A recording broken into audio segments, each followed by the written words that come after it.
आपने अक्सर उगते हुए सूरज या डूबते हुए सूरज को लाल होते देखा होगा। आपने देखा होगा कि उस वक्त आसमान भी पूरा लालो लाल हो जाता है। लेकिन क्या आपने कभी सोचा है कि ऐसा क्यों होता है? आज इस वीडियो में हम आपको इसी विषय पर विस्तार से बताएंगे। तो आइए जानते हैं किन वजहों से ऐसा होता है।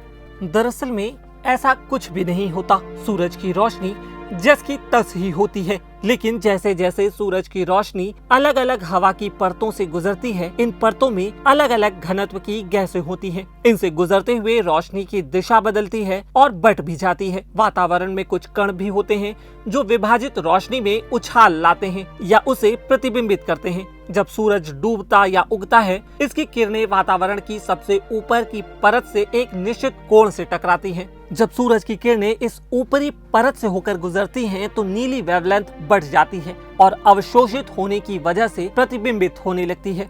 दरअसल में जब क्षितिज पर सूर्य का ताप कम होता है, तो प्रकाश के नीले और हरे रंग की तरंगें बिखर जाती हैं और ऐसे में हमें बची हुई प्रकाश की नारंगी और लाल तरंगें ही दिखाई देती हैं। बैंगनी और नीले रंग की किरणें अपनी छोटी वेवलेंथ के कारण ज्यादा लंबी दूरी तक नहीं जा पाती और ज्यादा बिखर जाती हैं, जबकि संतरी और लाल रंग की किरणें लंबी दूरी तय करती हैं। ऐसे में आपको आसमान पर यह खूबसूरत मंजर दिखाई देता है। ये भले ही आपको लाल लगता है, लेकिन इसका ये मतलब नहीं कि सूरज अपना रंग बदल लेता है। होता यह है कि धूल के बादल, धुआं और इसी तरह के अन्य तत्व आसमान के रंग पर असर डालते हैं।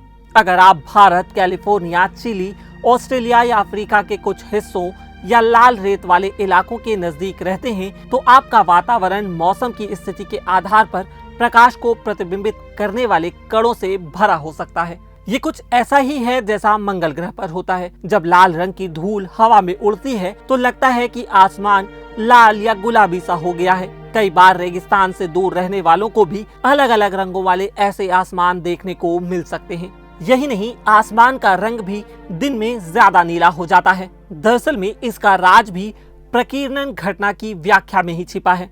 सूरज आसमान में बहुत लंबाई पर होता है। इसकी रोशनी वायुमंडल से होकर बिना टूटे ही गुजरती है।